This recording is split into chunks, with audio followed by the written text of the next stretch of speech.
See you. You have made it to the morning grind. Welcome, welcome. It's the live stream at the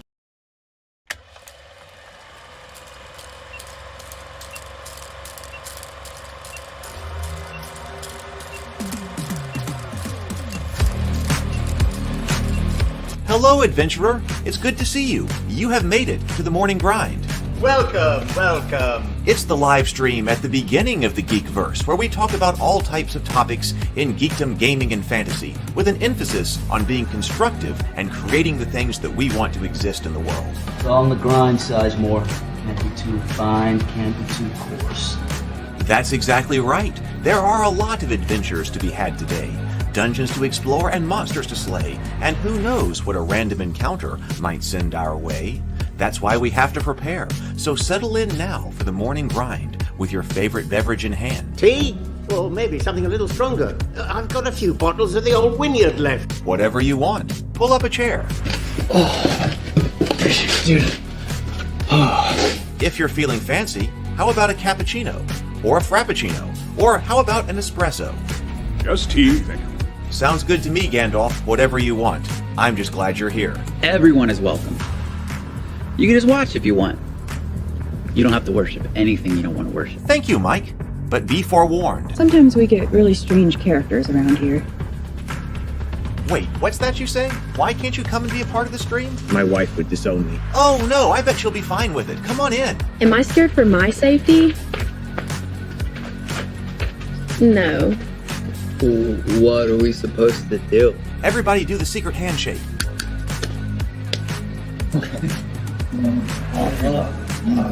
Secret cultist handshake. Oh, now do wizards who love each other. This, my friend, is a science. I still don't have kids, but it's fine. It's all on the grind, son. Can't be too fine, can't be too coarse. Dude, this would be a sick place to bring the band. Indeed it would be, Dave. It really would. I'm seeing more people coming in. Welcome. Glad to have you here. Oh, look, here's someone new. Is this the cultist meetup? Yes it is. Come to hang out? Please accept me. I have nothing else. Okay, we accept you. Everyone's welcome here. Brought some snacks. Well, that makes things even better. You want some coffee? I don't drink coffee. You sure? It's cultist coffee. What makes it cultist coffee? I'm a cultist and I'm drinking it. Oh.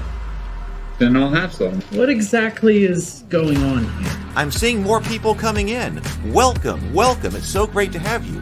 Oh, and look, here comes another stranger. Can we help you? Yes, fellow cultists. I could really use some food. Oh yeah? Welcome. We have donuts. Oh, it's me. I'm glad I'm here. I'm sure you have a few questions for me, though. What's your name? Who do you work for? What god do you worship? Great questions, Rob. I'm Steve King, and I worship Nyarlathotep. No, not really. I'm just Heath, and I won't be worshiping anything this morning. But I will be your host. Welcome to the office. We're going to have a great time. I've got my coffee ready, because now it's time for the morning grind. If you could become a fish, that would be amazing. Then I could command you with my mental fish powers. Hey, good morning, everyone. Welcome to my home. Welcome to the office, and welcome to the morning grind. I hope you are doing well today. It's another Sunday, and so here we are. Oh, you know what? I didn't actually put out a notification to the Discord server. I posted the link, but I'm not sure that I put out an entire,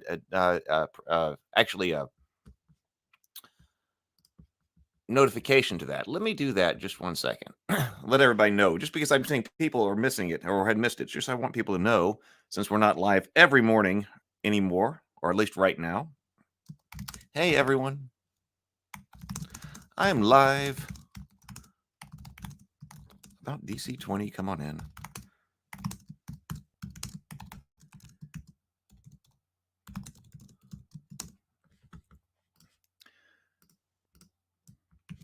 Because I want people to know. All right. Okay, so I put an announcement out on the Discord server. Okay, who we got here? Let's see. We got lots of great people here. Well, I know. So yeah, I know. That's why I wanted to be sure. I was like, you know what? I need to be able to remember to put out a notification on Discord every time we're live, because I don't know how people find out we're going live. We're talking about YouTube notifications the other day, and some people get them, some people don't. Whatever. So I'm like, well, if you're on part of the Discord server, then I feel like about 10 or 15 minutes before a live stream, I try to put it out on the Discord server. So good morning, Bacon. Good morning, James Bacon. Dave, good morning. Good morning, Dave. Good to see you.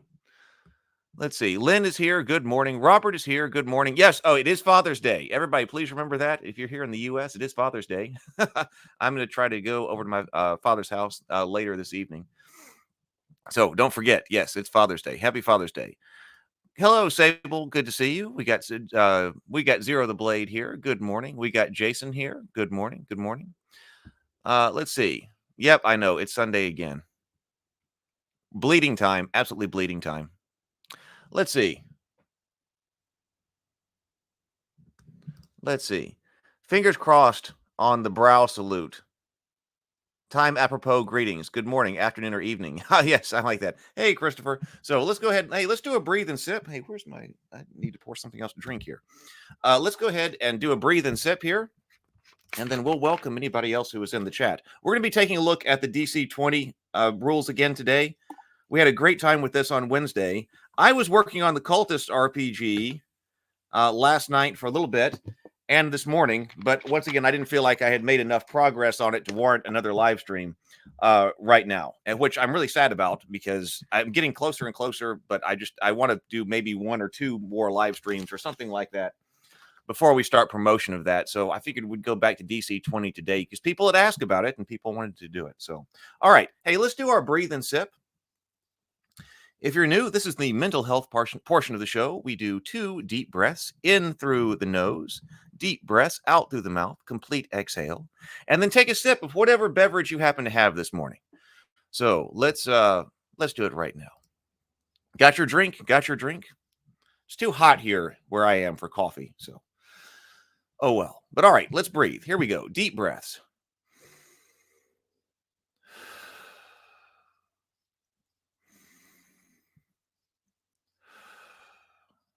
And sip.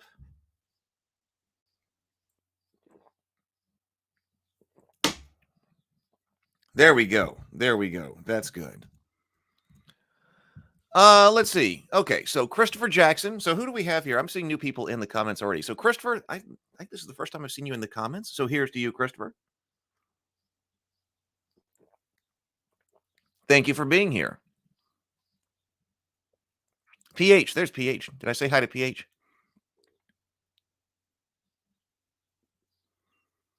Dungeon Master is here. Good morning. Good morning. Oh, got a recommendation to you on the homepage. Oh, well, welcome. Good to see you. I think the first time I've seen you in the comments. So here we go. Welcome, welcome, welcome. All right, let's bring this up. Actually, last night, one thing that I also did, I went to, there's a new board game cafe that's opened maybe about 30 minutes from my house. And so I went to check out the board game cafe called Valhalla Board Game Cafe in Pelham. And they seem like they're doing a really good job. It was a very nice looking place. They've only been open for about 2 weeks. People out there playing. Wolves the Night. Hello. I was just speaking to you on the Discord server. Welcome, welcome. Here's to you.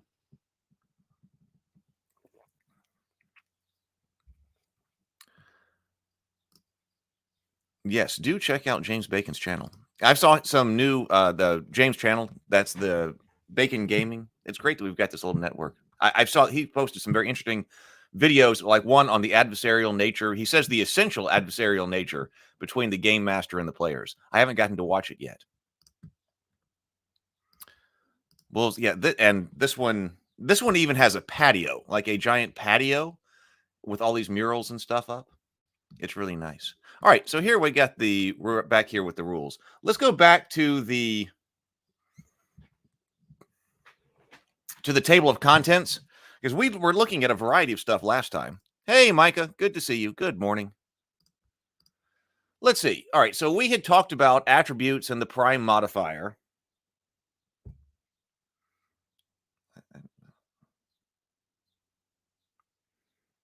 seems to be something wrong with my contacts this morning. That's all right. All right. So we had talked about attributes and the prime modifier. We had talked about skills, trades, and languages. We'd gone over that. We'd gone over mastery, skills, and saves. We had talked about attack and defense. I wanted to take some notes about some of the most interesting things that we had come up with in DC20, because I had said last time on Wednesday, and I think we had mentioned this on the stream before, that the dungeon coach had addressed some points that we had addressed either on videos here or on live streams when we were doing RPG design. And it seemed like, for me at least, there were several things that he was using the same type of, or was thinking in the same kind of vein in. And so we have some kind of similarities in game design philosophy. And I was going to take note of those as we go here. So one of the things is the action system, because I think we had just looked at the action economy, the action system and action economy. And I know a lot of people talk about that, because I think I had discovered that just after we had been talking about Pathfinder 2nd Edition. We had just done Pathfinder 2nd Edition, and we had talked about how much we liked the action system, the action economy for Pathfinder 2nd Edition. But then, like that afternoon or the next week or something, like very soon after anyway, we were watching the Dungeon Coach video on his action economy, which I think is an improvement on it. So I see it as kind of an improvement on the Pathfinder 2nd Edition. I really like that. Now, we were also talking about, we do have wound thresholds, and I've been a big fan of wound thresholds for a long time. We were talking about how it was implemented in here. Now, one thing we do always talk about when we talk about those things, we talk about death spirals. Because we tend to not, from a gamist perspective, we tend to not be a fan of death spirals. We've got wound thresholds. We also have severity of hits. And I've actually been wondering, now I like both of those things, but when I'm talking about them, I often wonder, I was thinking even last night about combining those things. I like wounds. Wound thresholds are typically combined off of, or typically when they're in a game based on like a percentage of HP or something that you've lost. But I think those could be combined with severity of hits. We talked about that we like the idea of okay, if you pass the DC by this much you've hit. If you pass it by +5 or +10, you've hit even more than that. But we were concerned about looking up or how you calculate that on the fly, and we kind of felt like that needs to be in stat blocks. And in fact, that might be. In fact, let me look over here at go back and take a look at the character sheet, because it seems like the easiest way to do that is to pre-calculate what your to hit numbers are. If I can easily find the character sheet again. So it seems like the player character should also have that character sheet. So let's see what was on the character sheet here. Let me switch this over. Let me see. Just recently found the Dungeon Coach and been binge watching. Yes, it seems like it's easy to do. Jason says DC20 is the system I've been looking forward to the most. Alan beat MCDM and Critical Role to the punch on developing a new system. He's even got Kobold Press's Tales of the Valiant beat. Yeah, so we've been looking at a bunch of them. Of course, we did look at the MCDM RPG. We looked at Knave. No, Knave, my Knave stuff has shipped. I don't have it, but I got the notification that the Kickstarter awards have shipped. So we're going to go take a look at, we'll take a look at Knave 2nd Edition as well. We covered Tales of the Valiant a little bit, but for some reason that one really didn't strike us. I haven't really felt the need to go back to that one. But with Shadow Dark, see, we've had Shadow Dark, we've got DC20, we've got MCDM, we've got Tales of the Valiant coming out. And of course, we did have the Cool Name RPG as well. Does the Board Game Cafe have 10 Helm and 10 Realm? They're really fun. I didn't notice those.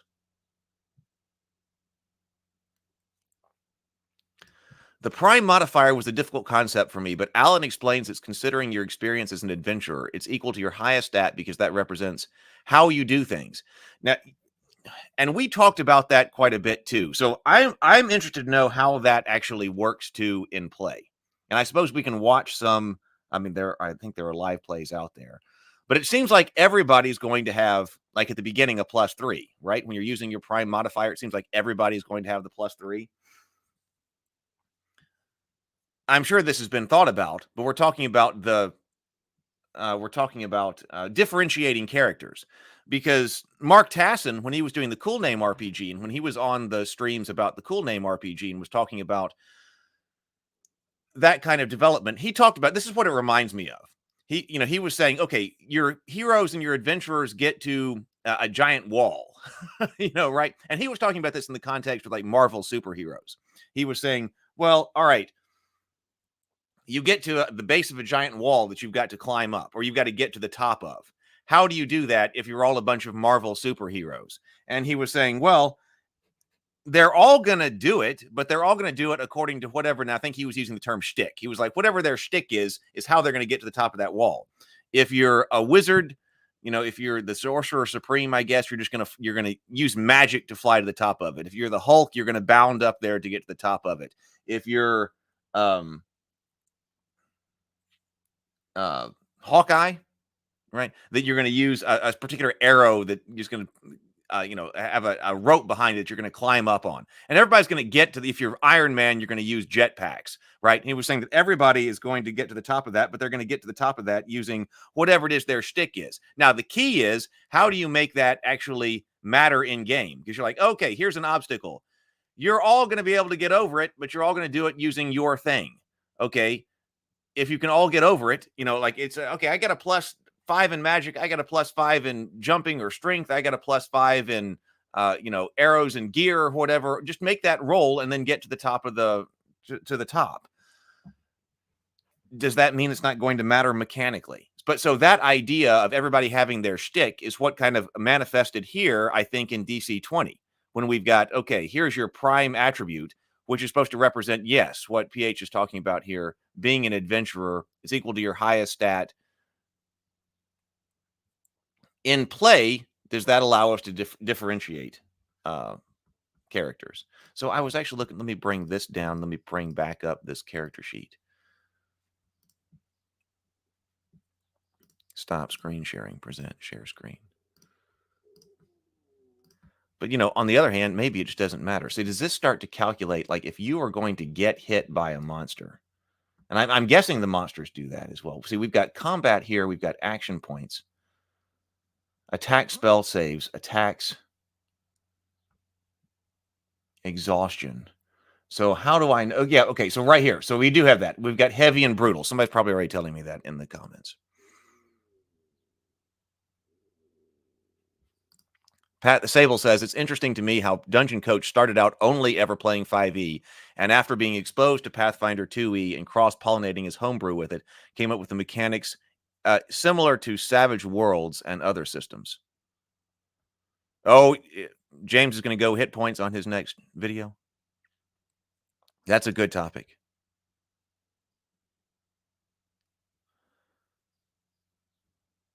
Let's scroll down here.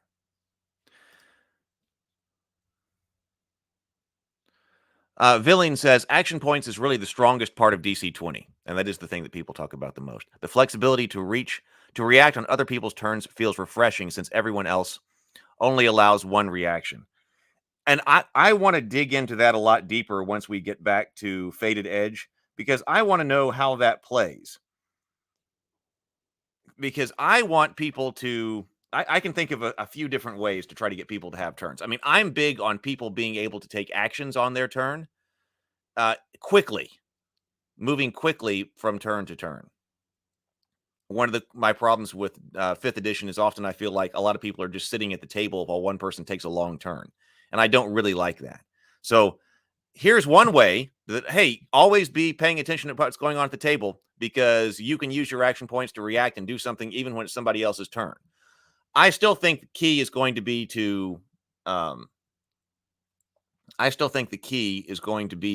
make those things go fast and make that snappy, because I don't want this to, I don't want anything to drag out. So one answer is to say, hey, you only get one action on your turn, and it's a small action, and the key is to go around the table a lot. So it's your turn, do something, next turn, do something, next turn, do something, and go around the table.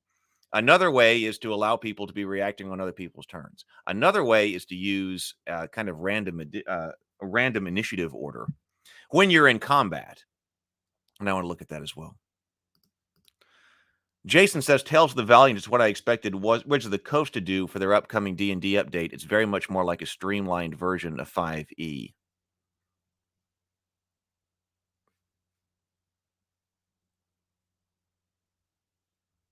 Now, I think a lot of us kind of had that. I'm going to have to skip through the comments a little bit.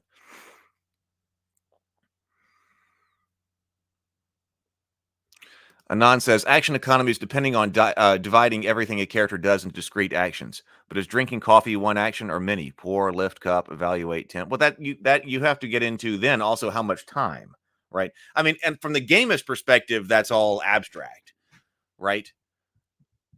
But it has to do, I mean, that has to do with how much time and action economy, like the balance between what the power of the actions, right? From the gamer's perspective, you also balance that out with the power of the actions. So not only from the very simulationist perspective, you're talking about how much time around is, but from a more gamer's perspective, you're like that I think about that with regard to Magic as well. Like, I'm not sure, have we gotten to this yet about things that might require more than one action point? I'm not sure. In DC20, can we use more than one action point? Like, for instance, if we've got a spell that's particularly powerful, is one way to balance that spell to have more than one action point. Like, it's going to take 2 actions. That's one thing that you can do. On the surface, I always like things like that, but you have to be really careful about the balancing the power of the actions, because if you're going to have a player not do something on their turn, from the gamer's perspective, if you're going to have a player not do something on their turn, although if you got 4 action points and you have to use 2, you're still doing something on your turn. But some spells in some games that might require concentration or could optionally have concentration to increase its power before you cast. That means that your turns can go by very quickly. Or aiming a bow, your turn's going by very quickly because you're effectively saying, I'm not doing anything, next person. From the gamer's perspective, that needs to be balanced out by having the result of the second action, the next turn, make up for the fact that you gave up your turn. Basically had to give up a turn. And I'm not sure how I feel about that. That's why, like, okay, all spells take just the amount of time it takes to cast, to swing a sword. This casting a spell and swinging a sword, those are equivalent actions.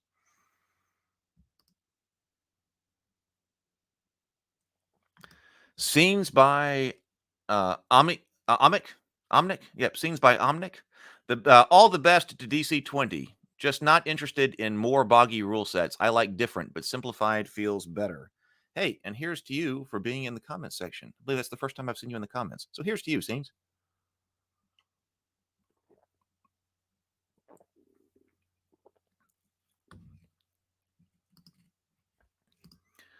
I've seen Adept used on the lower tier too. Yeah. And some other things.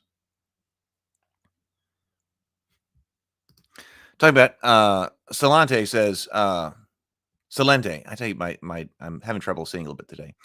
How much can a GM handle the acceptable sorts of shtick usable in those situations? Talking about getting up the mountainside, I wonder. 3 int monk, 1 initiative with a nature roll. 3 int monk, 1 initiative with a nature roll. Will the GM need to handle what sort of constitutes an action as well? I think bonus actions used to separate for a reason. Still better to make things happen faster, of course. Okay, let me go down here. Yeah, okay. So Dave says, we always say that speeding up the game makes it better, but if it's fun, we should savor it. Well, yeah, if it's fun, yes, okay. But my point is, when we're talking about speeding up the game, that doesn't mean, I don't think that means that we can't savor a fun battle. But I'm very aware, like when I'm playing 5th edition, that if somebody's that we can spend a tremendous amount of turn on somebody else's turn. And what is it? No, different people will have different things to say about what does it mean for something to be fun. Is this battle fun to play out? Well, if you didn't really get to do very much during the battle, Is that fun? Is it fun watching somebody else take their turn? Okay, so it does look like we're pre-calculating these things. So we looked at the character sheet before, and then we looked at some of the very first thing we did was take a look at the character sheet, and then we read some of the rules. So now it's good to come back to the character sheet and kind of look like, all right, so what's going on here? So we do have, it looks like physical and mystical defense. So I bet this is like your core AC for those kinds of attacks here. And then heavy. So this is probably then, now that we know the heavy and brutal kinds of attacks, what it means to score a heavy hit against you. I bet you're calculating that there. And then brutal, this is probably what it takes to score a brutal hit against you. So if the game master rolls a 30 against you or something, then you can easily check. You don't need to be adding whatever's or whatever's. We just need to check. Okay, I rolled a 30. Okay, that was a hit, a heavy hit or a brutal hit. And I also do like, of course, I am against hit point inflation.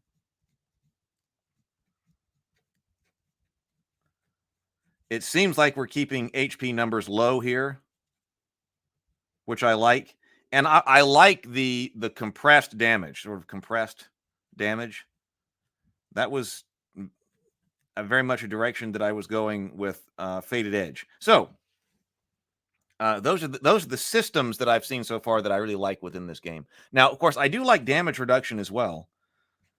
Being an old GURPS player, I really like damage reduction.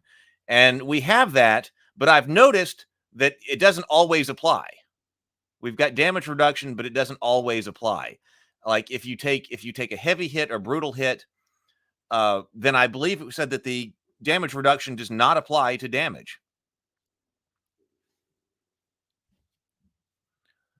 And also critical hits are something different. Critical hits get applied in a different way than heavy and brutal, because it's possible, as it was saying in the rules, to critically hit somebody but not do a heavy strike. They said that was kind of unusual, but it's technically possible. A critical hit is is something else that's overlaid on top of this.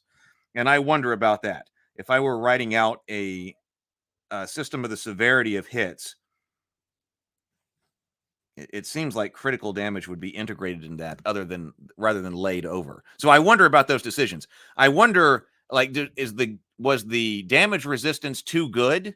Is the damage resistance too good? And that's why, okay, heavy and brutal hits ignore damage resistance. I mean, that could be a critical hit ignoring damage resistance. I kind of feel like I'd want to build both of those things together. So what a heavy hit, a brutal hit, a critical hit, even if you're including damage reduction, why doesn't that systematically overwhelm it? I don't know. I'm not sure. But the rule is to ignore the DR on the heavy and brutal, and I believe critical hits. Okay, so X says it did sound like DC was adjusting damage resistance, and that people have come to truly fear the barbarian.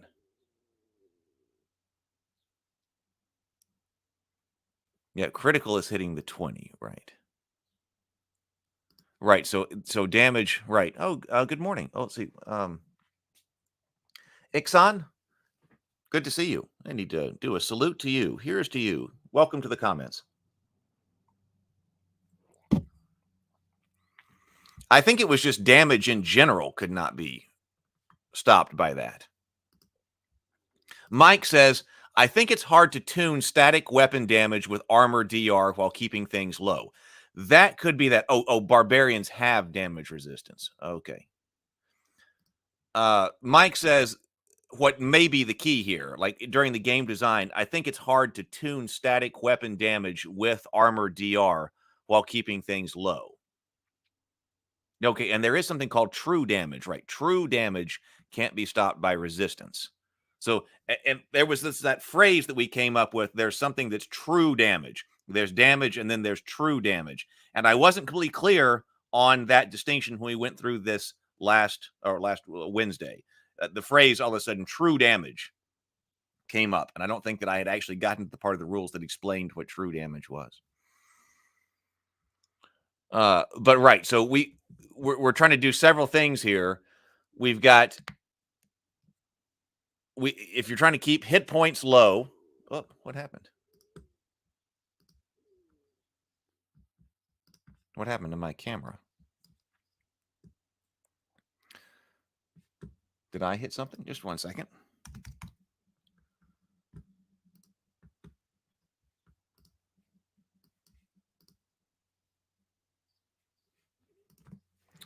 Let me try plugging my camera back in. Hopefully you can hear me.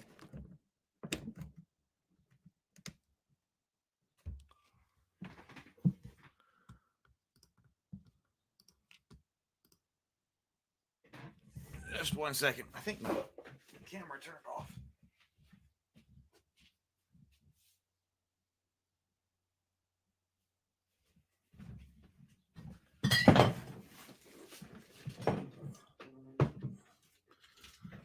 Okay, there we go.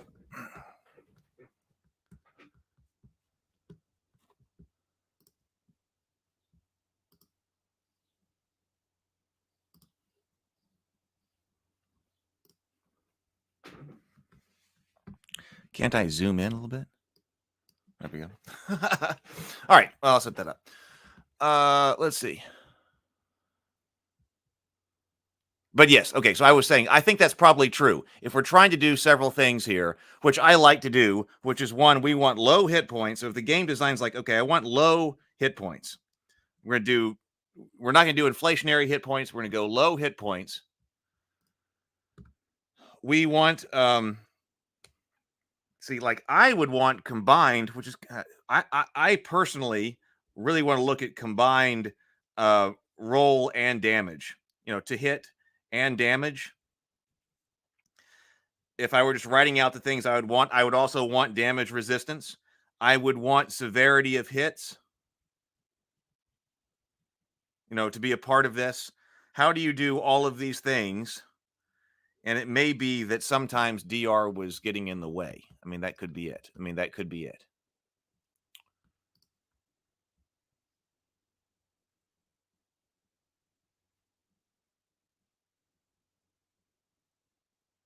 Yeah, I ran out of action points. Let's see. Anon says players are expected to maximize their character's prime attribute, in which case it will be the same value for everyone. But if that's the case, why bother adding it in at all? That's what I'm wondering too. Let's go. Let's take this down. So, okay, we did figure out that looking back at the physical and mental. Let's go back and look at our rule book.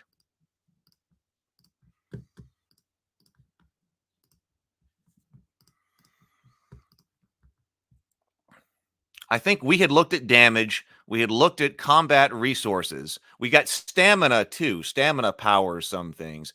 Actions and reactions. I don't think we had gotten to, I'd say, techniques and spellcasting. We had not looked at spells at all. So we're going to need to look at spells. But I want to go back with this in mind and look at exactly what Anon is saying here. Prime attribute limit, like the prime modifier. So what is this attribute limit prime modifier? Okay, so let's read that section before we go on to spell casting.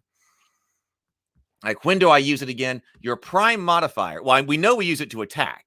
So prime modifier. Your prime modifier represents your overall experience and prowess as an adventurer. You use your prime modifier as the primary bonus you add to checks involving attacking, casting a spell, or awareness of dangers around you. Okay, so that does not sound like the get to the top of the cliff face. Like, it's a similar idea. I mean, I think this idea is in the same general category as what Mark Tassin was talking about when we were having that discussion. But okay, but this gives you very specific things. Your prime modifier. Well, it says your prime modifier is commonly associated with the following. So okay, so this does not seem like an exclusive list. Your prime modifier is commonly associated with the following: attack checks made to attack with a weapon or unarmed strike, spell checks made to cast a spell or use a supernatural ability, save DCs, the difficulty of resisting the effects you impose upon other creatures. So attacks, spell casting, checks, save DCs, and awareness checks, your ability to perceive and detect things around you. Just because the barbarian in the group has a high charisma instead of might doesn't mean he's worse at swinging a sword because of it. So everybody is, if you've got your +3 or whatever it is, everybody's going to be attacking with +3, which is, I think we mentioned last time, is directly counter to the idea that we've encountered in other RPGs where you're like, all right, if you want to be the warrior, or if you want to fight, you need to be the warrior. Fighting, you're the warrior, and then you're good at attacking things with a sword. And then other character classes are going to be good at other things. I forget what that was. It was like only the warrior increases his attack ability. The wizard gets more spells. The wizard's the spell person, but is never increasing attack ability. So everybody is going to be attacking, spell casting, saves. Now, of course, now spell casting, I'm assuming that, okay, the barbarian's not going to be casting spells. That's adjudicated by character, I would guess, by character class, and saying we got certain characters with certain abilities, and we've got other characters with other abilities. So you're not, the wizard is going to be the one casting the spells. And that's just a feature of the characters. But the wizard is going to be casting the spells just as well as the fighter is going to be swinging the sword, I guess. But save DCs, I mean, that's interesting. The resisting the effects, everybody's got the same. So I don't know because I haven't played it. You don't want to like, okay, obviously this is working because this is how they're playing it. But I ask that same question. What are people saying about that? Why not just say, how are we distinguishing characters?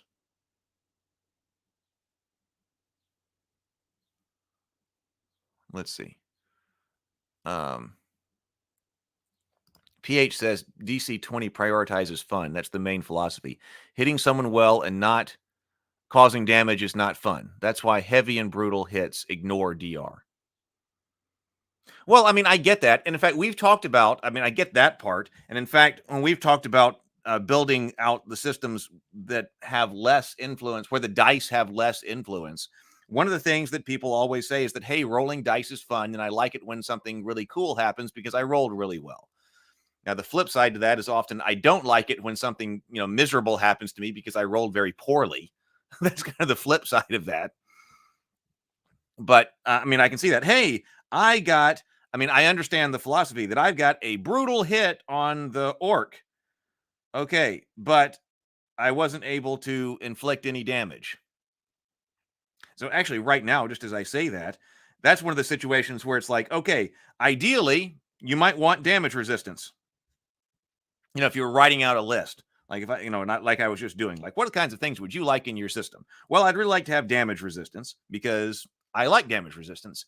I think that's a great way to represent armor. And coming out of GURPS, okay, you subtract armor from the damage you've done. And then from there, you go to injury in GURPS. Gotcha. But that does bring up exactly the point that PH is talking about. Okay, I did a brutal hit. Okay, but I actually didn't do anything because his damage resistance is too high. That, to me, then goes back to saying, okay, what does that actually mean to have done a brutal hit? And when do we determine when the brutal hit occurs? So in that case, and I'm like, well, gee, I agree. A brutal hit means you did a brutal hit. Maybe it should be more difficult to do a brutal hit to somebody who's wearing larger, better armor. Okay. So in that case, I'm like, well, gee, maybe I'm going to have to give up my idea of armor as damage reduction. And what I'm going to have to do is go back to, okay, armor makes it more difficult to hit you.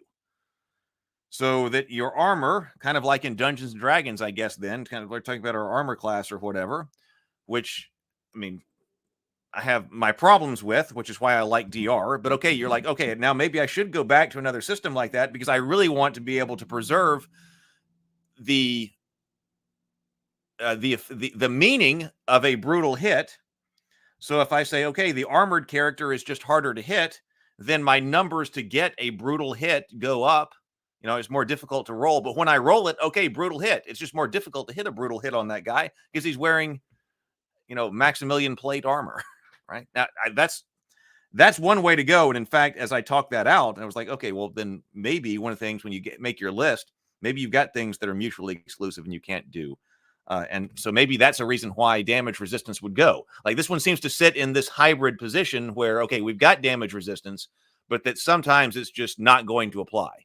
You apply it over here, and then this happens, and it's just. I'd be interested to know the game design. I never watched a video on his channel that talked about that, and there might be one. There probably is one out there to understand the game design philosophy behind that exactly.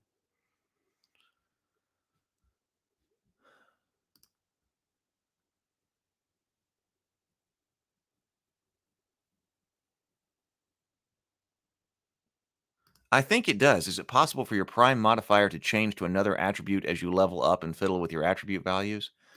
I think it is, because I think it says right here, the value of your prime modifier is always equal to the value of your highest attribute.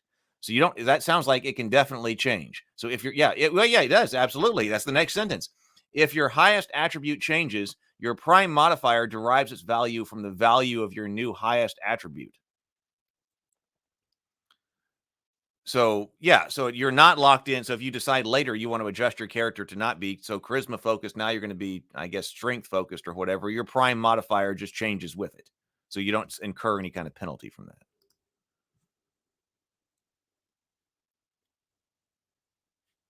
Yeah. So now Villain says prime attribute isn't supposed to be different in players. It just allows people to attack and cast spells without being forced in one specific attribute.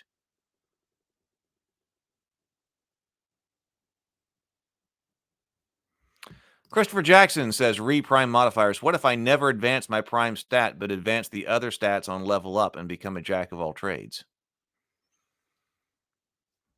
So I guess that could happen.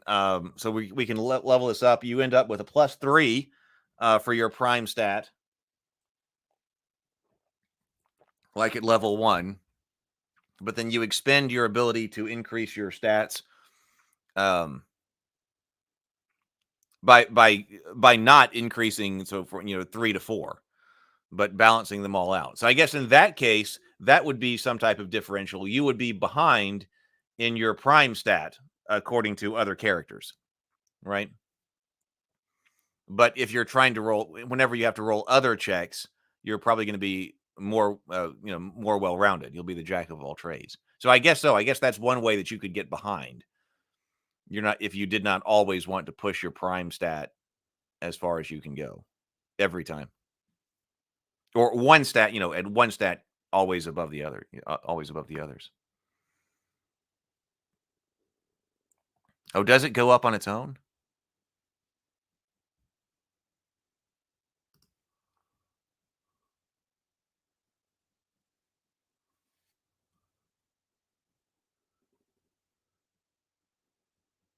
Oh, save DC. Oh, that you impose.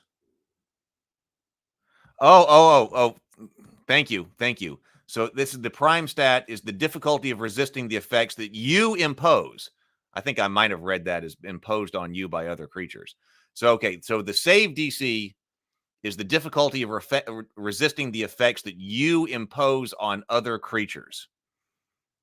So I suppose if you have to take a save check, then that DC is determined by your foe. Gotcha. So this is the ability to resist you is based on your prime stats.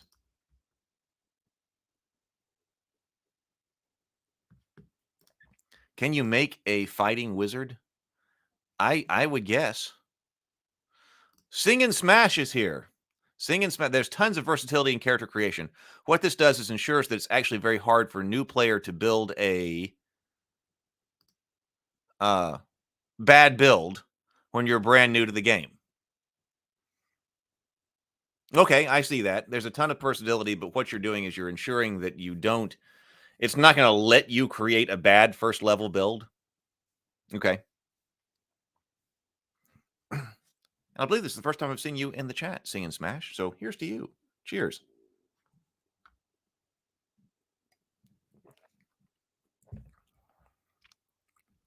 I like that purpose Like, what are we trying to do here? Well, we don't want somebody to come up with a terrible first level character. We talked about that a lot sometimes when we were talking about Shadow Dark. And I still need to put out a video on changing up the rolling for hit points and things like that, because we came up with a much better system for that. Assuming that you're going to use rolling for hit points, we came up with a much better system for that. Because I don't want you to have a sub, let's not say optimal, but what's the opposite of a terrible character personally because you rolled badly. Okay, well, you sat down to play and you rolled badly, and most of us don't have all that much time to play RPGs anyway. So when you sit down and play, I want you to be able to play the character that you want to play. Or because you didn't really understand the rules and you gave your wizard all of the dexterity and didn't put it in intelligence or whatever. And now you've got a I don't want to say suboptimal, because that's not that you have to optimize your character all the time, but just an inferior build. You've made choices that have caused your character to be inferior to everybody else's character, either intentionally because you didn't know what you were doing, because of choices you made, or because you rolled badly. But that's why I like, I continue to be a fan of like pre-built and pre-generated characters. Hey, which one do you want to play? Let's play, I want to play the wizard. I want to play the fighter. I mean, because even though like I want to be able to completely customize my character, okay, that's great. On the other hand, sometimes you just start playing. Hey, let me go over here. Let's see. Oh, I'm not signed in to YouTube. Let me do that. Let me give away some memberships. That sounds like a fun thing to do right now.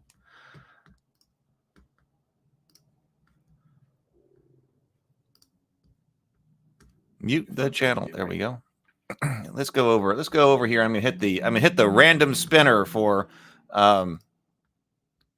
memberships. I think I have I've got 5 more left this month. So this is just however YouTube spits these out.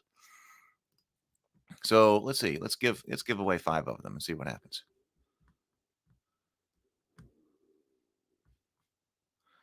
Okay, Kasan, Oraxis, Great Old Ones, Mr. Baker, Steel Mongoose. All right, Steel Mongoose, Mr. Baker, Great Old Ones.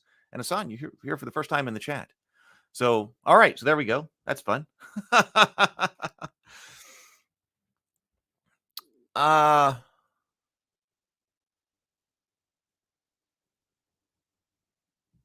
Yeah, because you're trying to resist making a bad character.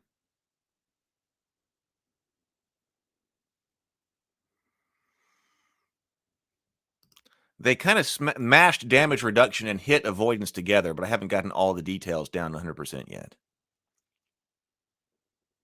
Anon says, my point is that if something is the same for all players, then it can be accounted for once, but rather than for every roll. And systematically. But now, excuse me, as it was brought up, like, what if you choose to create it sounded like before it was brought up that, hey, what if you intentionally choose to be a generalist and not advance your prime attribute? Like, is that a good idea or a bad idea? You could decide, hey, I'm not going to advance my prime modifier because I won't need to boost my ability in something else that I'm very poor in, and I want to fix that. I mean, that seems like a legitimate choice. It seems like from here, that would be a reason why your prime modifier could get staggered and away from other people's. Like, they could get away. But it also seems like the good play would be to always advance your prime modifier, because that's your attack, your spells, your ability for other things to resist you, not as well, and then also your awareness checks. It seems really important to increase your prime modifier. It seems like you would want to have the highest prime modifier that you could. It seems like you could potentially make choices that make your prime modifier not as high as it could be. But as long as everybody has exactly the same highest prime modifier, and we're all using this for attack, spellcasting, save DCs, awareness, why not further systematize it, I think is what Anon is saying. Hey, Charlie. Good to see you. Oh, we got Charlie, and we got Doc Flamingo.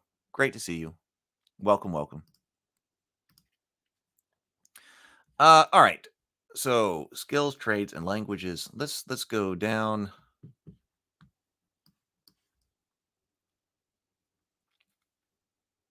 I don't think I remember what maneuvers and techniques are. Let's take a look at maneuvers.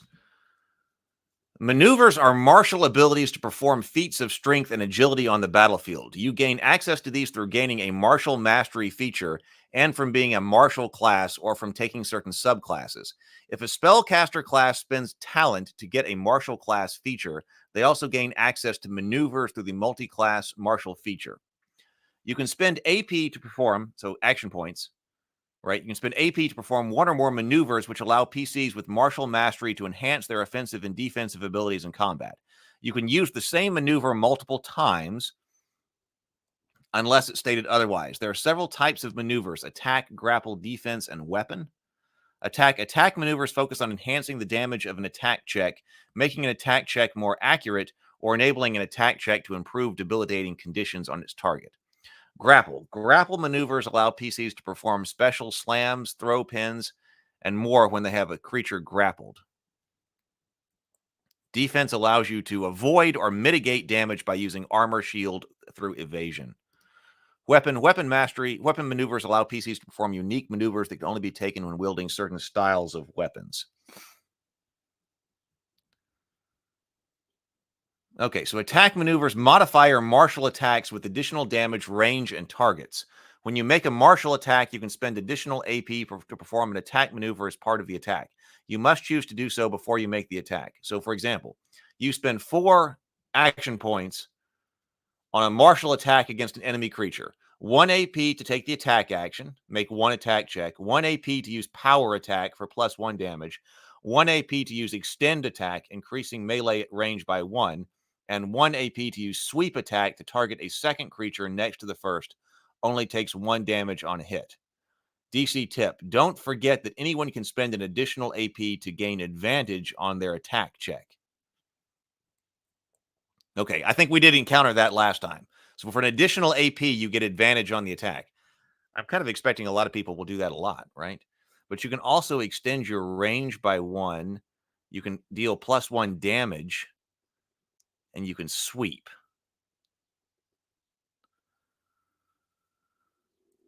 I mean, that's a lot of stuff. Thinking about this, I mean, there's a lot that I like in here. If you got 4 action points, and you don't have to move to your target anymore, it seems like you can really whoop up on them, right? Okay, because you're next to them, so you don't have to move. So you're not spending action points to move or something. 1 to attack. Go ahead and roll 1 to gain advantage. Let's say you're not too far away from them.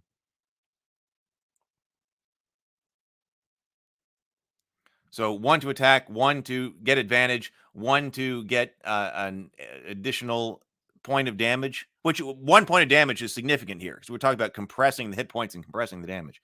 So 1 additional point of damage is significant. And then also you get to attack another target next to it. I mean, that seems like a lot. So what do I need to do? Oh, I need to, and there'd be a lot to think about. That kind of thing needs to be like on something sitting next to the players, I think. Prime is just the highest attribute, right? So, okay, so X says Prime is just your highest stat. If you fall behind on it, I don't think there's really a way to catch up.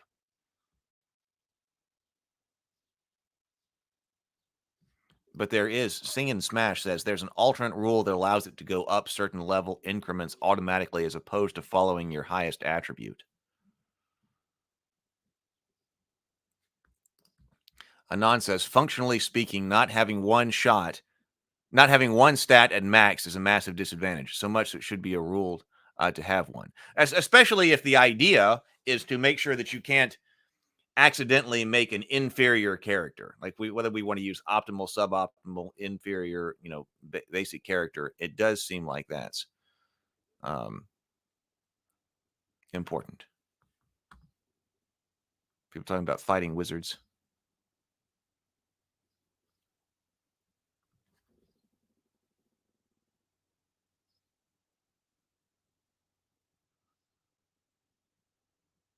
It's not a system with system mastery as part of it, based on what Sing and Smash says. I like that. How much we did talk about that last time? Somebody probably knows in the chat, because this is. I think I do remember talking about that. Can I find that really fast?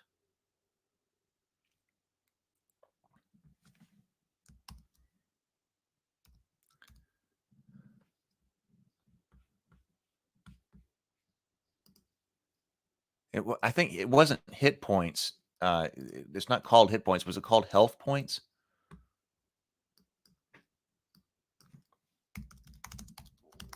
Health points? Yeah, it is health points. Oh, we also have grit points. I forgot. We got grit points that are something else as well. Action points. Temporary health points at first level. Here it is. A commoner has 4 hit points. Like, this is low. I mean, I like this. I mean, the way this is going, because I'm not a fan of hit point inflation. So he says a commoner has 4 hit points, a mastiff has 3 hit points, a cat has 2 hit points, and a rat has 1 hit point. Okay, health points at first level. A PC has a number of health points equal to 6 plus character level plus might. So we are going up a little bit in hit points. You're going to get more hit points because you're going up in character level. You're not rolling for 8 or 9 or something like that. So we're going up 1 by 1. And your first level character has a base of 6, whereas a commoner has 4. So all player characters have a base of 6 plus whatever their character level is plus their might score. This says a PC starts with the base of 6 hit points. It then adds the character level, which at 1 HP is level 1. Is 1. Which is 1 HP at level 1. Using standard array to get your attributes, the highest starting might you can have is +3. Before considering any bonuses granted by ancestry traits or class features. Okay, so there might be a few exceptions if you've got special ancestry or class features. The highest a PC can start with is 10, and the lowest is 5. Because if you had negative might, then you would start lower than 6. Okay, but like Giantborn grants an extra +1. The fighter class grants an extra HP at level 1. Okay, so there we go. I am all for compressed hit points.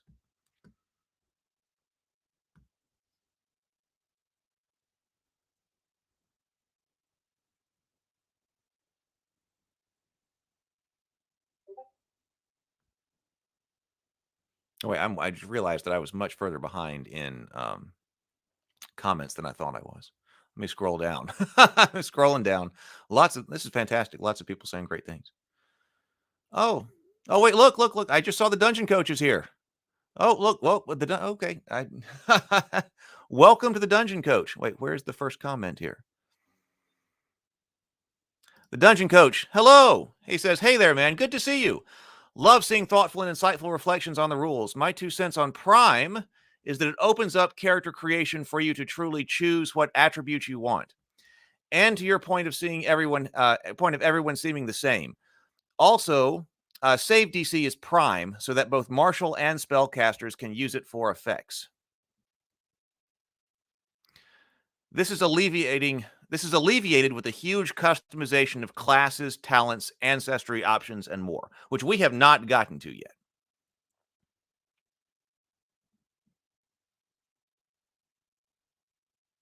Page 10 for alternate Prime rules.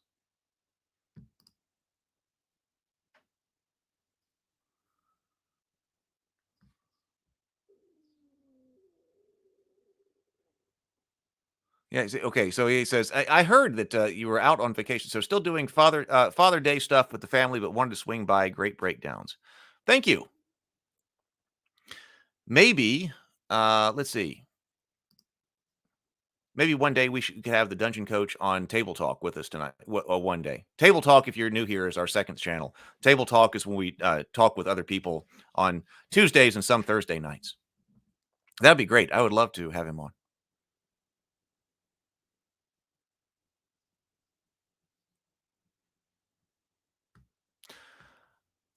I'll reach out. I would love to be able to talk to other people. There are a lot of other people in the tabletop gaming space I'd like to be able to talk to. So thank you so much to the Dungeon Coach for stopping by. That's amazing. I wanted to talk to well, I mean, because we talked with Mark Tassin on Table Talk, the creators, because that's Table Talk is about not only just film and TV and stuff like that. It's Geekverse broadly as well. We want to have Runehammer on, so yes, I've got to reach out to people. I am absolutely sure. I can absolutely believe it. I especially on Kickstarter, especially when you're actually in the middle of your Kickstarter. I know. I have been there and I've done that.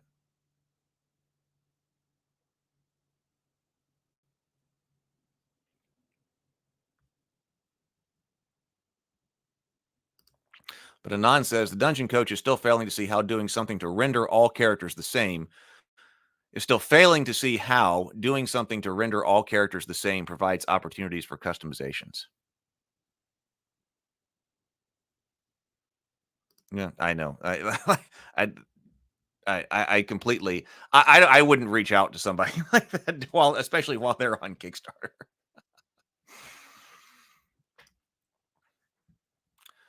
Okay, so actually, I want to go down to spellcasting. So we do have all these different maneuvers.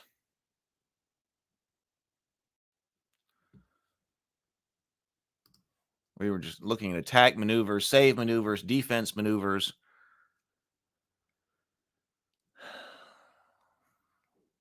Okay, like defense maneuver, parry. So the defense maneuvers are taken to protect your allies or in reaction to a trigger, an attack check, spell check, or contests. Reaction maneuvers. Some maneuvers allow you to use a reaction when a creature is targeted by an attack, such as parry, raise shield, and sidestep.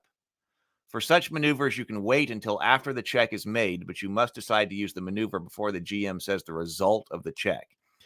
So parry, trigger. When a creature you see within one space, including yourself, is targeted by an attack. Protection. A creature you see within one space is hit by an attack. Okay, so wait. So no, parry is when a creature you can see within one space, including yourself, is targeted by an attack. You grant the target a +5 bonus to PD. I see that as passive defense because that comes from GURPS, but that's physical defense, I believe. So that's your damage resistance, right? Your physical damage. No, physical defense. No, that's not resistance. That's just physical defense, right? So that's like your AC against this. You grant the target +5 bonus to physical defense with this attack. Protection. A creature you see within one space is hit by an attack, and the creature takes half of the damage, and you take the other half. The damage you take bypasses any damage resistance. Damage reduction. Raise shield. Requires you're wielding a shield. When a creature you can see within one space, including yourself, is targeted by an attack, you can reduce the damage against the target by an amount equal to your shield's PD bonus.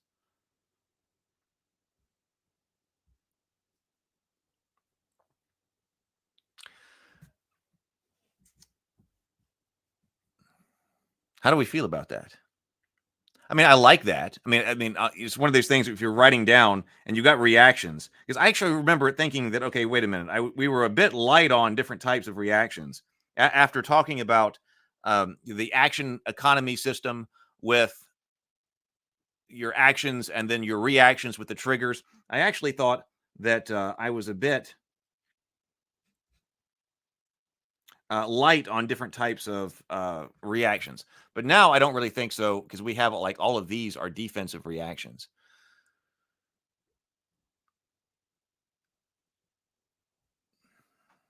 I'll have to see it played. Yeah, because the concern that I would have is this becomes a lot of back and forth to adjudicate an action. As we've talked about when we're talking about game design as well, and this is probably just another one of those philosophies of game design. Okay, it's your turn. Do you have all of the information you need in order to execute your turn? It's your turn to play. Can you execute your turn? Now, we talked about that with regard to a couple of things. Like, do you need to ask questions? Do you need to ask questions? Like now, how far am I above the floor, or how tall is this guy? Like if one issue is, do you have enough information when it comes around to your turn? Hey, we should have saluted the dungeon coach. So here's to him. First time in the chat. So there you go. Dungeon coach. Here we go.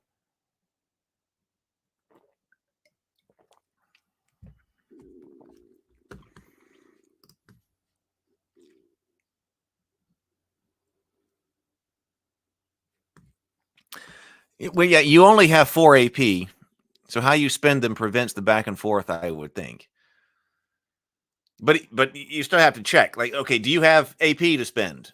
Okay, you do. Do you want to perform a defensive maneuver or some kind?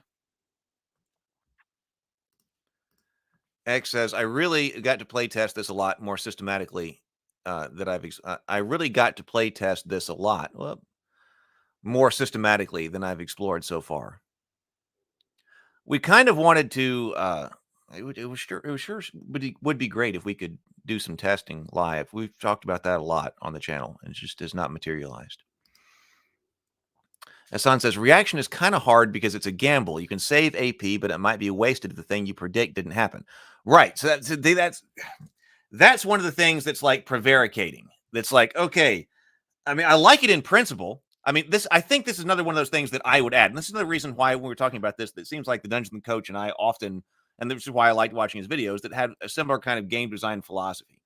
So I can definitely see, at least in an initial kind of way, writing this in. Okay, you get attacked. Now, first of all, is there going to be active defense? We've talked about active defense a lot because in general, when I'm writing things out, I like active defense. I like systems with active defense. That comes out of playing Hero Quest.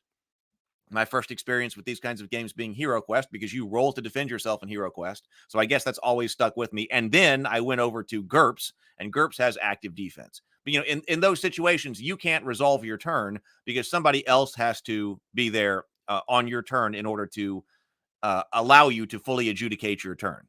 If that person's up in the bathroom, okay, we can't finish the attack because they've got to roll their defense, or we got to decide whether or not they're going to be using this kind of thing. And again, this kind of a thing that sounds like a positive reaction, just kind of is kind of hard because it's a gamble. You can save AP, but it might be wasted if the thing you predict didn't happen. Right. So you don't know the result of the check. I mean, so that's another call you have to make from a game design perspective, that you're like, okay, this person's going to have the opportunity to use this resource off, on the other turn to defend themselves. So it's not just about the resource management.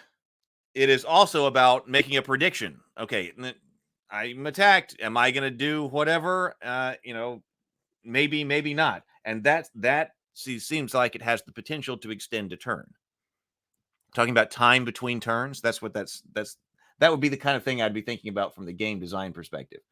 Not only does this person have to make a call, like, okay, I've got AP to spend, or I don't. If I do spend it, then I will get this effect. If I do spend it, I might not get this effect. It's easier to make the call if you know what the result is going to be. Now, I understand why. Completely understand why you would want to not know. I mean, I completely understand why the rules would be you don't know. But I also would understand why the rules would be that you know. That way, you can make the call as to how best to use your resources. Because what are you trying to do? What is the game about? Is the game about the resource management of the AP, which it seems like the action economy is a lot about here, or is it about, choosing correctly and making the right choices in situations where you really don't know what the right answer is? The gamble that Ixan is talking about.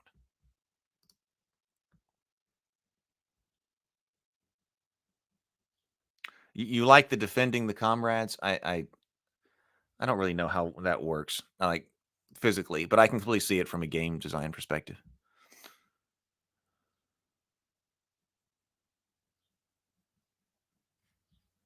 Hey, Zach. Yes, we did talk about reactions. We talked about reactions a lot on Wednesday, so we've been kind of going through it with that knowledge. But hey, Zach, here's to you, Zach. Good to see you in the chat.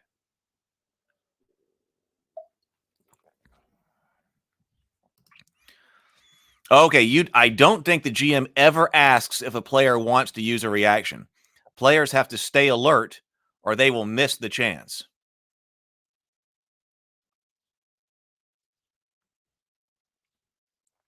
I mean, that is one way to do it.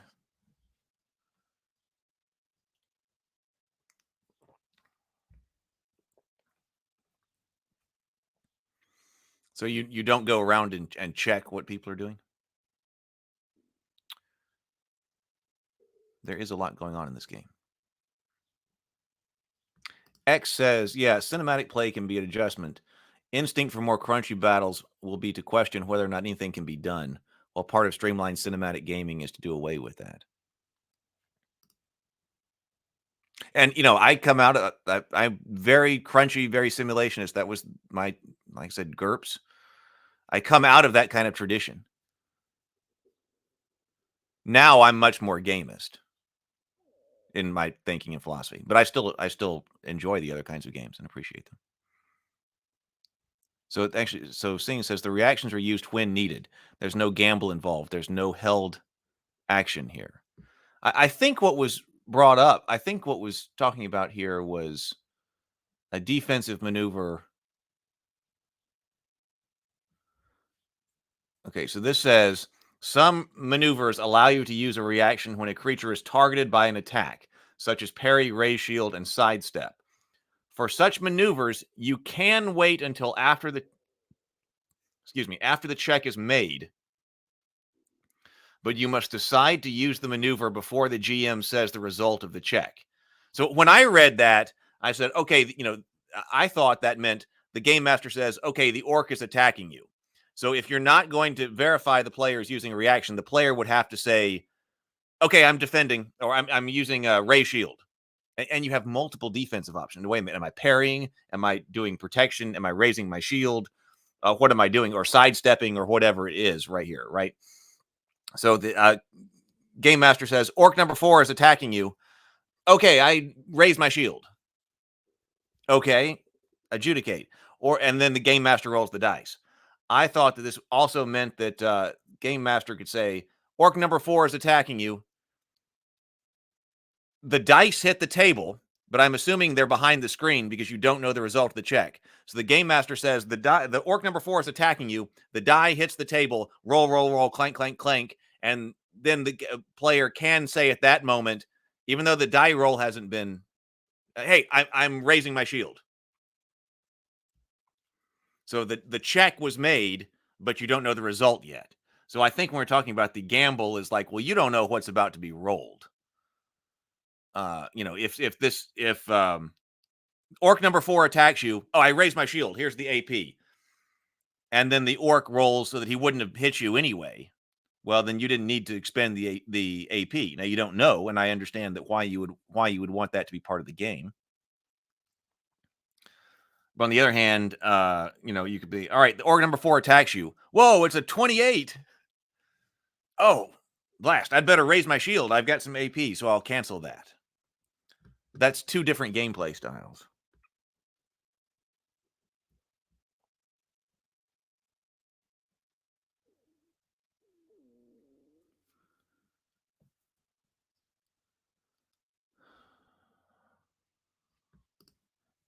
Every time there's a choice to use a limited resource, there's a gamble. Yeah, but especially when you have a choice to use a limited resource and you don't know what the result of that use is going to be. It's not so much a gamble if you know, hey, if I use this AP, I got hit for a 17, and if I use this resource right now, then I negate the attack. It'll boost me to 18, and then that strikes me as the not so much of a gamble side. Let me scroll down. Did I misinterpret that? Ixon says we need actual gameplay to test these speculations.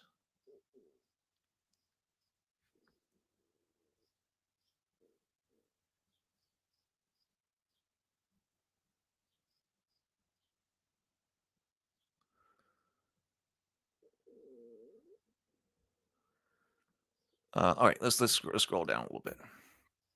Maybe I didn't misunderstand that. Weapon maneuvers. Okay, so what are these? Like, okay, axe. With an axe, you can deal +1 damage.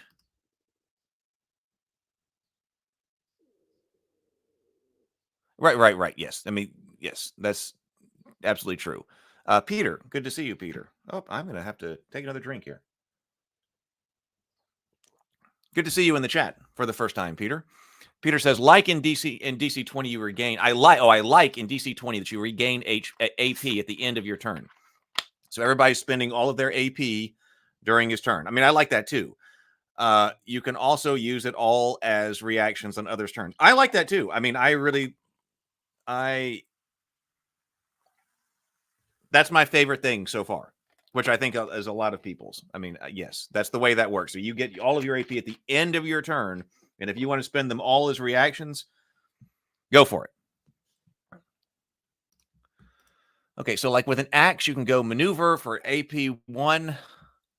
You deal +1 damage, and the target makes a physical save against bleeding. Now, I do like conditions. If you've been following this channel, I do really like conditions. So I had my list of things that what I'm going to add in. Well, I really do like conditions. And actually, to me, when we were talking about severity of hits, to me, that goes very well with conditions. And in fact, is probably a subcomponent of that. Conditions would need to play very well with severity of hits. We haven't really looked at a whole lot of conditions so far in DC20. But here we've got some things like this is bleeding. So an axe can cause bleeding.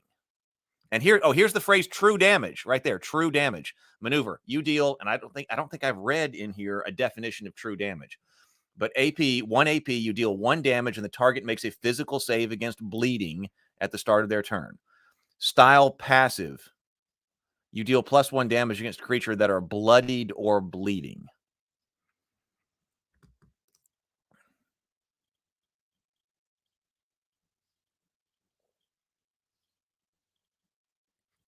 So Sable says that kind of resource management is becoming my preferred means of action resolution in RPGs. I've mentioned this to Bacon Gaming before. The reason that I like Phoenix Dawn Command so much. Yeah, we got to play that.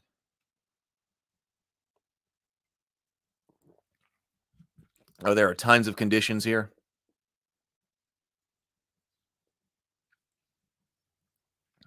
Zach, this is a good point. Zach says, I think it's less of a gamble in this system, though, because of the variable success. Even if they roll high, it can still be worth it to raise your defense because every 5 would reduce the damage. That's a great point, Zach. It is, when we're talking about these hits here, it's not a binary. So I guess it's not guaranteed because I don't know all the numbers right here. It's not guaranteed, but you're right that you're very likely to reduce the effect upon yourself. I mean, especially if, like I said, I don't know the numbers here, but like if you're, what are you adding when you, yeah, it's a +5 bonus. So a reaction maneuver to a parry, you can parry yourself. So that's an excellent point, Zach. Because we're working in increments of 5 here, your bonus is +5, which means that parrying is a guarantee to reduce the severity of the hit by 1 level. We'll call it 1 level, whatever. 1 level of success. That's an excellent point. So it's not binary. So, if you're like, oh my God, he hit me and he hit me for 12. Well, a +5 bonus is still important here because that reduces you from a brutal hit to a heavy hit. That's an excellent point, Zach.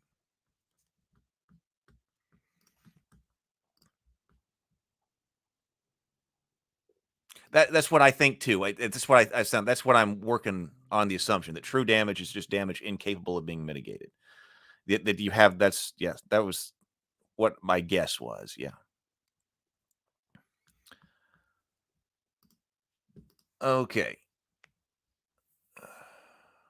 So bow you can move and attack. Crossbows,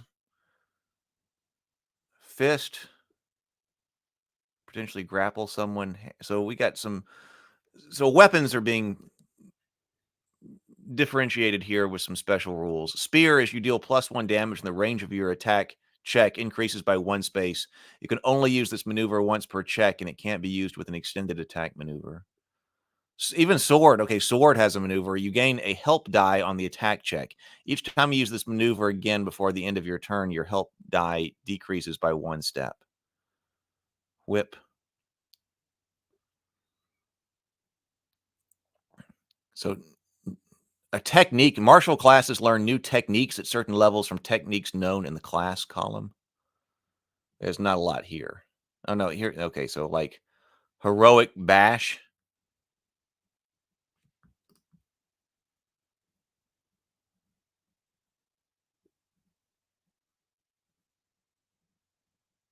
Oh, well, thank you. Yeah, we do this a lot. So if you are here, we do this kind of stream quite a bit, and we do game design too. We've been doing game design. We've been looking at a whole bunch of different RPGs. I mean, this is episode 445 of the Morning Grind. So we've been doing this quite a bit. But so I'm very glad to have you here. And if you are here, we'd love to have you subscribe, like the channel. Maybe it will like the stream. Maybe it'll push it out to some more people who would like to be here. And also, please do subscribe. And actually, I should put the Ravenkeep Discord server in here. Let me put the link to the Ravenkeep Discord server. So as I put out the announcements, like when we're live in the Ravenkeep Discord server. Got to remember to do things like that.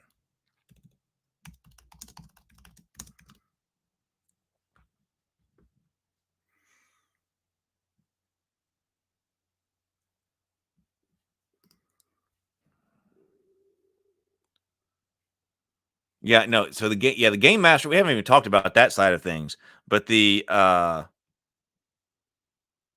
game master is gonna have to manage a lot of different reactions and things for all of the bad guys and the NPCs in order to play them most effectively, right?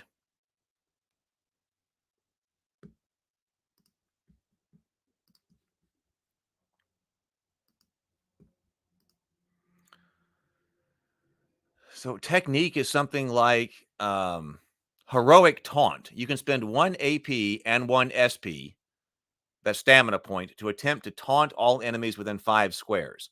Make an attack check or intimidation check, your choice, contested by each target's mental save. Contest success. Each creature you beat is taunted, which means disadvantage on attack and spell checks against creatures other than you by you until the end of your turn. Slip away. A creature misses you with an attack check. Reaction, you spend 1 AP and 1 SP to take the full dodge action and move up to your speed. Sunder armor.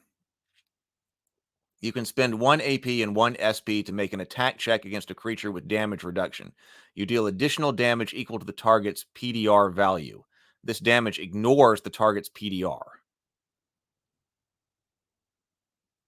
Armor shred and broken armor. You spend 1 SP to reduce the PD of the target by 2 for the rest of combat. The creature can't be affected by this again until the effect ends. I thought that Sunder armor was going to be reducing this DR completely. Yeah, but that's broken armor. There's a lot of choices to. I mean, you don't have access to all of these in the beginning. I think this is things you learn. So these are powers you can get. It's not like all of these are options at the beginning. Let's see. What time is it? Let's look at spellcast. I got a little bit of time. Let's look at spellcasting briefly.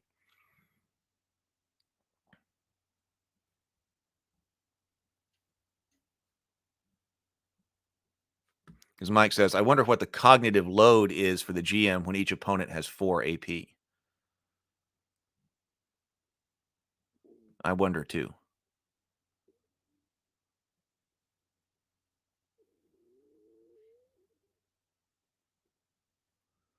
Maneuvers are like cantrips for marshals, and techniques are like spells. Ah, okay. So maneuvers are like cantrips for marshals.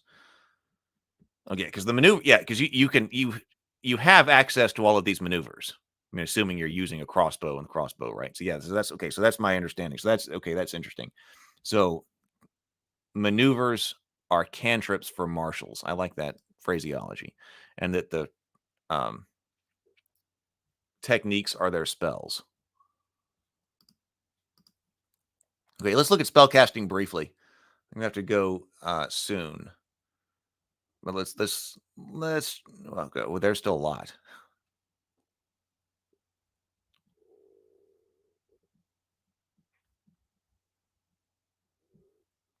Okay, here's spell casting. So this is only page 55 of 150, looks like 8. So, okay, so you got mana points. In order to cast a spell, you must know the spell and spend the amount of resources it requires, which is both action points and mana points. The minimum number of mana points you can spend on a single spell must be equal to or lower than your mana spend limit. See below. All right, you've got a number of spells known. The number of spells they know increases with level to reflect their growing knowledge of magic as they gain experience.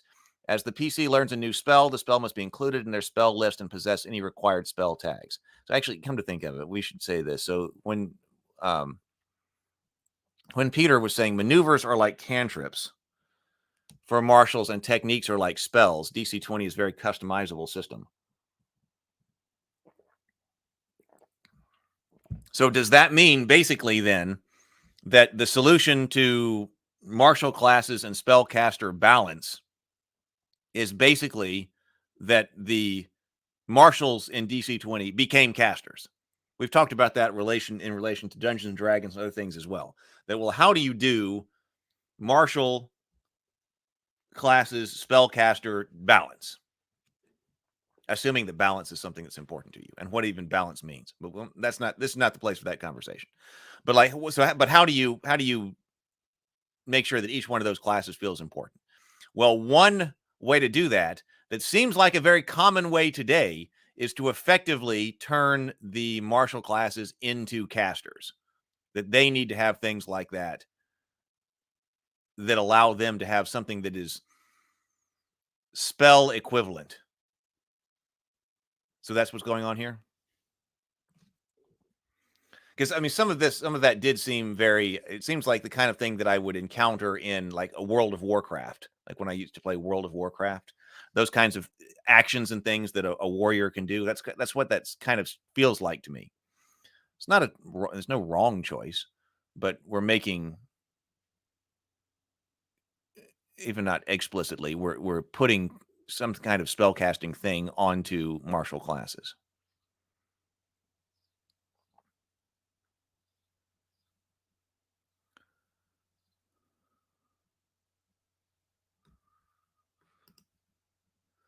Okay, so wizard spell books. Wizards can learn additional spells beyond their spell known limit by using the wizard spellbook feature. Spells they are learn using their spellbook feature don't count against the number of spells. Spell list. There are 3 spell lists: arcane, divine, and primal. A spell list represents the domain of magic accessible to the spellcaster and using a certain source of magic. The arcane spell list includes all manner of spells that can be cast using the arcane magic. The same is true of all other spell lists. The divine spell list includes spells that can be cast using divine magic, and the primal spell list includes things that can be cast with primal magic. You gain access to a spell list through your class's spell casting feature. Okay. Okay, each spell has a minimum number of action points that must be spent to cast the spell. Moreover, many spells may also include a minimum number of mana points that must be spent to cast the spell. This is known as the base mana cost of the spell. Action points. All spells require you to spend an action point to cast them, with 2 AP as the standard cost for most spells. Okay, we were just talking about that earlier in the stream. So it's 2 AP to cast most spells. Some spells cost 1 AP, such as cantrips, and usually have a lower base damage with modest effects. Moreover, more powerful spells have a higher AP cost, 3 or higher, that deal greater damage or produce greater effects. So you can't. So this is not causing. It's not a 7 or 8 AP spell that's going to take you multiple turns to cast, if that's even a thing at all in this game. But it's not like that. But if you do a bunch of reactions, you may not be able to cast your powerful spell here, your AP3 or move or whatever. So we're adjudicating the length of time it takes to cast spells within the context of a single turn.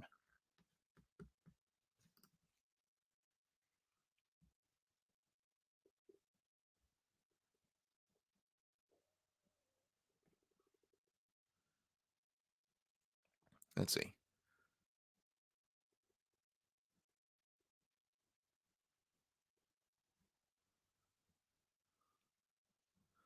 DC mentioned something about not wanting MUs. to always be using muscle as their prime stat just for the mana.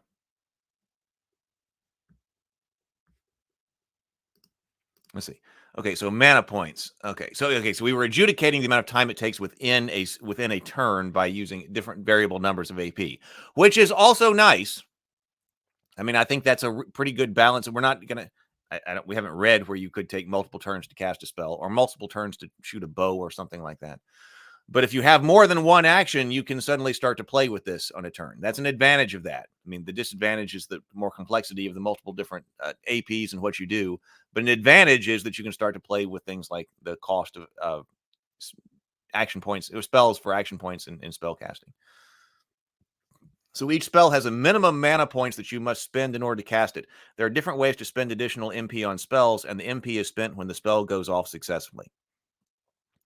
Gaining mana. Your PC starts off having 0 MP, but can gain MP in a few ways.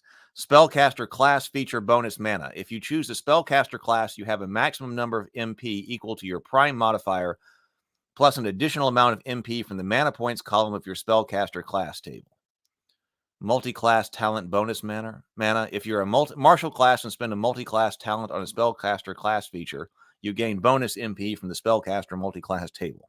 Okay, I'm not sure exactly what that's about. I have to go look that up.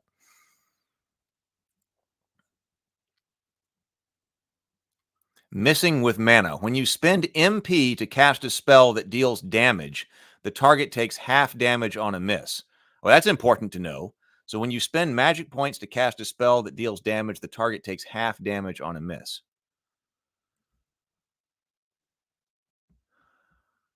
Spell casting without mana points. Certain spells can be cast without spending mana points. These spells include spell tags, such as the cantrip or ritual spell tags. Cantrip spells with the cantrip spell tag don't have an MP cost, but can be empowered with MP to enhance their damage or spells. And rituals. By performing a 10-minute ritual immediately before casting a spell, with the ritual spell tag, the spell can be cast without spending MP, even if it would normally have an MP cost. I guess this damage and half damage on a miss is to keep the problem, which I have had, certainly playing a caster in 5e. Like when, all right, it's my turn, and I'm spending the spell slot and whatever. Here you go. Now roll. I'm casting this spell, whatever it is. Okay, now roll. Oh, I missed. Okay, my turn goes by in 5 seconds. Now it's somebody else's turn, and I expended a spell and feeling useless. Because that can always happen. I mean, that can happen a lot, particularly when you're talking about the randomness of the D20. So I guess that's there to mitigate that I don't like it when somebody uses one of their spells and gets no effect. I guess that's there to mitigate that, I guess. Right, so cantrips imbued with mana. Right, so if you imbue the cantrip with mana, it still deals damage.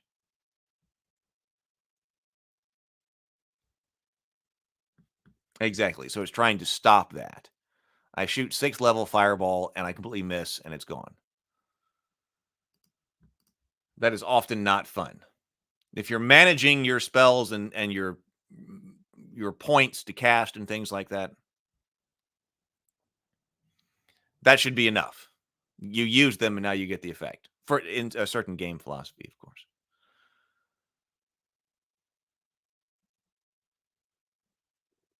So mana spend limits. We got spell enhancements. Spending AP or MP to perform spell enhancements. I guess those are going to be like the maneuvers for enhancing attacks. Mana spend limit. You can only spend a maximum number of mana points equal to your combat mastery at one time. This limitation includes MP spent on spell enhancements and other features that require MP. This is called your mana spend limit. Example, a level 6 sorcerer combat mastery of 3 can spend up to 3 MP on any spell they cast. They could cast a spell with a base cost of 3 MP, or they could cast a spell with a base cost of 2 MP and spend 1 MP on spell enhancements. Alternatively, they could cast a spell with no MP cost, such as the cantrip, and spend 3 MP on spell enhancements.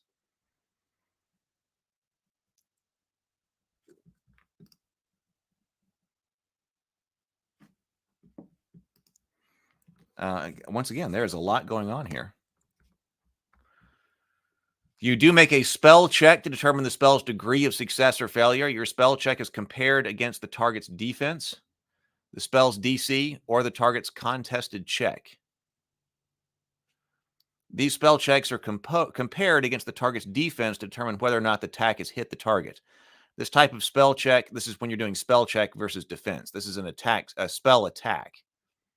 The type of damage dealt determines whether the spell check is made against the target's physical defense or mental defense. If the result of the spell check is equal to or greater than the target's defense, it hits. And then plus, we've got the 5 hit HP increment rule.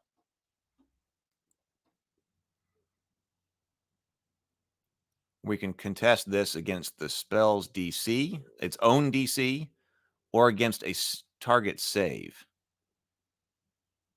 When you make a spell check and get a natural 1 on the D20, the spell fizzles and does not go off. You still spent the AP for the attempt, but you don't spend any MP for other resources. The spell check counts as a spell check toward multiple check penalties as normal. Structure of spell casting.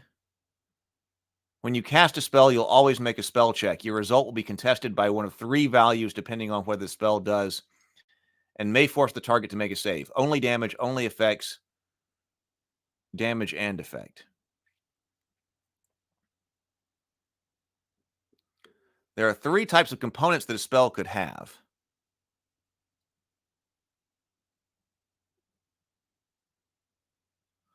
Nixon says, I cannot imagine DMing a table with all these rules. Folks, it's going to be hard.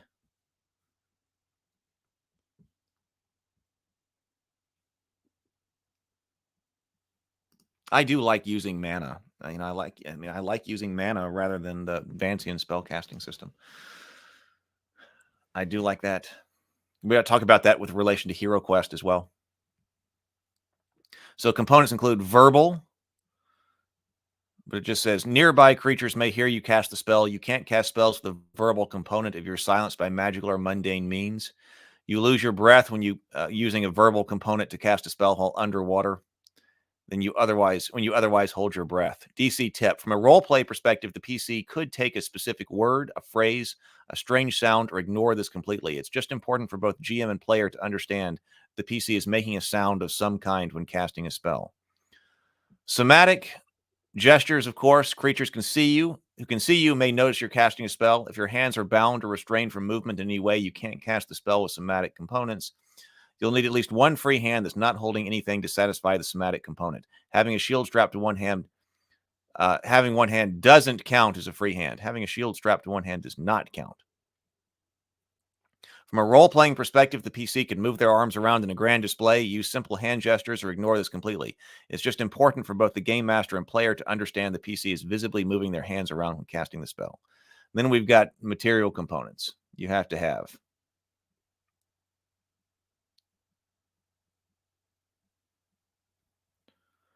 Duration, concentration.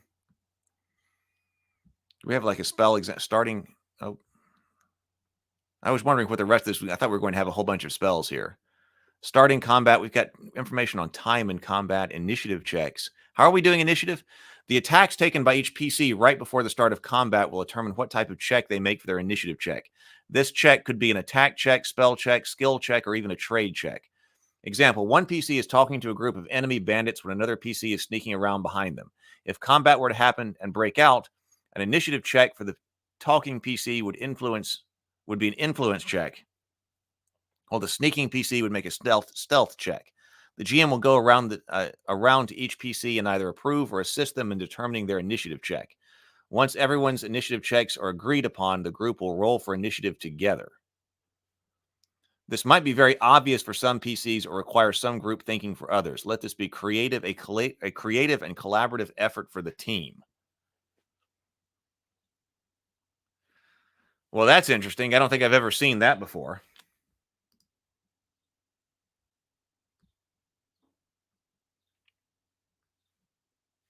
Oh, this is very Pathfinder 2-like? Okay, I don't remember that from Pathfinder.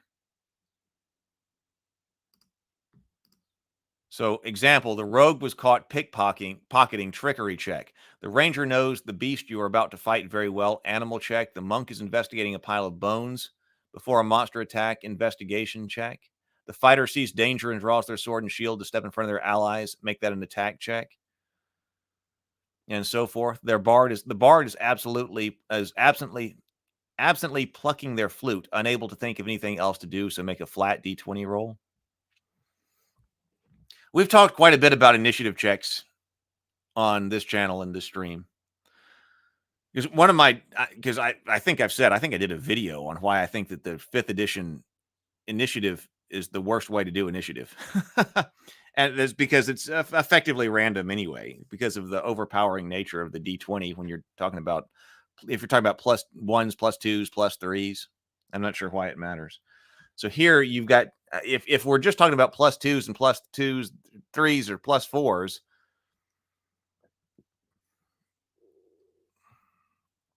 this is, so you're effectively having a random initiative order anyway.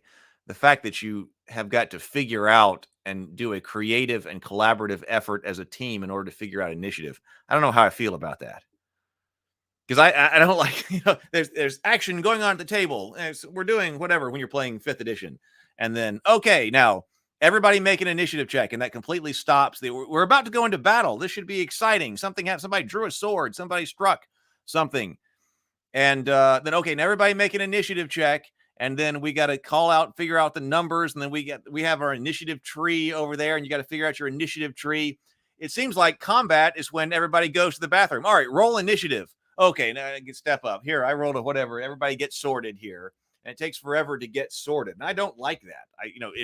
If when combat breaks out, I mean, let's go fast.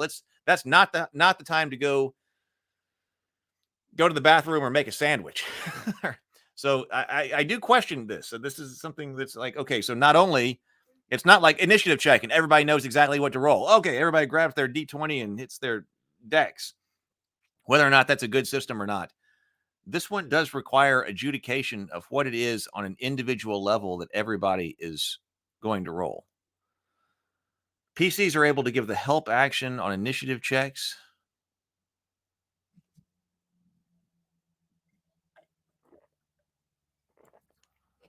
Critical success and failure on initiative. A PC's initiative beats the initiative DC by 5 or more. So there is an initiative DC. Oh, yeah, I suppose, yeah, the DC for each one of these checks. So the initiative DC, I guess, would be the check for the DC of each one of these checks. 2 PCs can go first on the initiative order. If the PC's initiative check beats the initiative DC by 5 or more, 2 PCs can go first in the initiative order before the first enemy team member. Critical success. The PC gains advantage on a single check during the first round of combat. Critical failure. The PC goes last in the initiative order and is considered exposed for the first attack or spell check to be made against them. So it says initiative check sidebar. The checks used by PCs as their initiative check don't have any mechanical in-game value and are used solely to determine their initiative order. A player describing the PCs grabbing an enemy to start the fight could use an athletics check for their initiative check, but this roll does not count as a grapple attempt. A player describing the PCs as charging up a healing spell to protect their allies could make a spell check for their initiative check, but they don't need to perform another spell check on their turn to actually perform the spell. So it says GM should be open to player creativity and players should try to choose initiative checks that truly make sense for their PCs in that environment and not just which skill is their highest. Oh, we got more information here.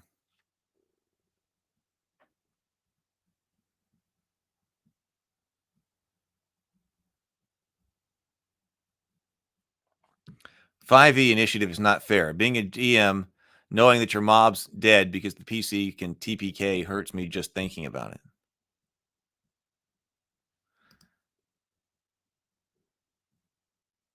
Vian says, "It's not even in beta yet. I am sure people will take time to get used to the rules, but imagine explaining spell slots to players for the first time." I know.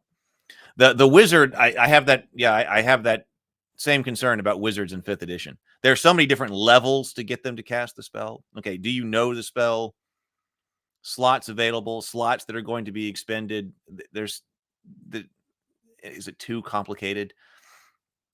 No, most of us have no problem with it right here because we know what we're doing. But yeah, if you're telling that for the first person, because I've done that, tried to explain to a new player, okay, you're the wizard in 5th edition. There's several different levels you have to go through for spell slots. Yeah.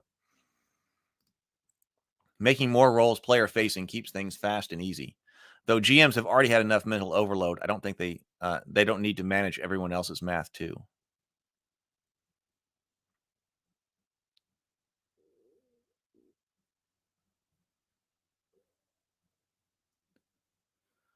When you make skill checks for initiative, the intelligent characters have their chance to shine. It gives value to the int stat.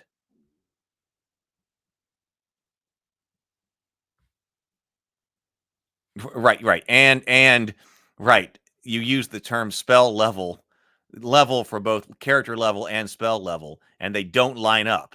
Right. They don't line up.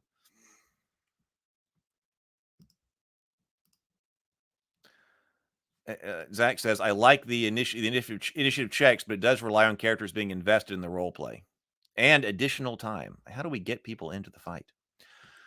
Okay, I am going to have to run here. I've got things I have to do this afternoon, but this has been fantastic. This has been a fantastic discussion. If you are new here, please welcome. Please subscribe to the channel. Would love to have you for more morning grinds. And if you're watching on replay, I am very glad to have you here as well. If you have comments or things like that, I do read all the comments that come in on the channel. So if you have something, if you are here watching on replay and have a comment, I will definitely see it. Let's see. I'll put the Discord server link one more time in here for us. Discord server, Ravenkeep Discord server. I'm going to have to get out of here. And it is Father's Day. Don't forget it's Father's Day. So everybody have a great day. Everybody go forth, be creative, be constructive, and grind on. I'll see you later.